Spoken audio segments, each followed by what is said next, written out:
22वां अध्याय पार्वती जी की तपस्या। ब्रह्मा जी बोले, हे देव मुनि, इस प्रकार कहकर जब तुम चले गए तब पार्वती जी ने शंकर जी को तब दोबारा संदेह समझकर अपनी जया विजया नामक सखियों को साथ लेकर अपने पिता के पास जाकर उनसे तप की आज्ञा मांगी।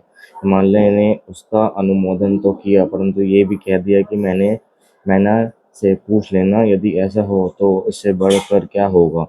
पार्वती जी ने उन दोनों सखियों को माता मैना के पास भेजा। उन्होंने पार्वती के और शिव जी के लिए उत्कृष्ट तप करने की उनकी अभिलाषा व्यक्त कर आज्ञा मांगी और ये भी कह दिया कि पिता ने आज्ञा दे दी है, अब आपकी आज्ञा चाहिए। सखियों की बात सुनकर मैना मौन हो गई। उन्होंने खिन्न होकर उन वाक्यों को स्वीकार न किया। तब पार्वती जी स्वयं ही विनय पूर्वक माता के पास हाथ जोड़े हुए आई और बोली कि हे माता, शंकर जी की प्राप्ति के लिए मैं तपोवन में तप करने के लिए जाना चाहती हूँ, आज्ञा दीजिए। तब पुत्री वियोग में खिन्नमना मैना ने पुत्री को समीप बैठा कर कहा, हे शिव, यदि तेरी तप करने की इच्छा है तो बाहर न जा और घर में ही रहकर तप कर। मेरे घर में तो सभी देवता और तीर्थ विद्यमान है, तू बाहर जाने का हट ना कर, क्योंकि तेरा शरीर बहुत कोमल है और तप करना बहुत कठिन है। इस प्रकार मैंने पार्वती जी को बहुत रोका, पर शंकर जी की आराधना के बिना उन्हें सुख कहाँ था। तब शोल प्रिया मैना ने पुत्री को बहुत दुखी जान तप करने की आज्ञा दे दी। माता की आज्ञा पा पार्वती माता पिता को प्रणाम कर अपनी सखियों को साथ ले वन में तप करने